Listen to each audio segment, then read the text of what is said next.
ഇന്ന് നമ്മൾ പരിപ്പും പപ്പായയും കൂടി ഒരു കറിയാട്ടോ വെക്കുന്നത്. അതിനായിട്ട് നമ്മൾ ഇവിടെ പപ്പായയും പരിപ്പും കൂടെ വേവിച്ച് വെച്ചിട്ടുണ്ട്. അതിലേക്കുള്ള അരപ്പാണ് നമ്മൾ റെഡിയാക്കി വെച്ചേക്കണം. ഇതിനകത്താണെങ്കിൽ തേങ്ങയും വെളുത്തുള്ളി, ജീരകം, കറിവേപ്പില, ചുവന്നുള്ളി, മുളക് പൊടി ഇത്രയും ചേർത്ത് അരച്ച് വെച്ചേക്കുന്നതാണ്. നമുക്ക് ഈ അരപ്പ് ഇതിനകത്തേക്ക് ചേർത്ത് കൊടുക്കാം. ഇനി ഇതൊന്ന് തിളയ്ക്കുന്നത് വരെ വെയിറ്റ് ചെയ്യാം.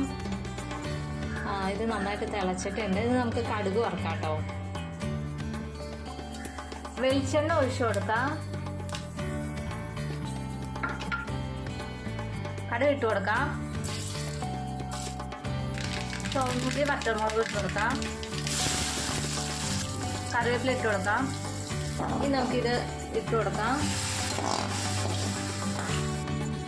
നമ്മുടെ കറി ഇവിടെ റെഡി ആയിട്ടുണ്ട്.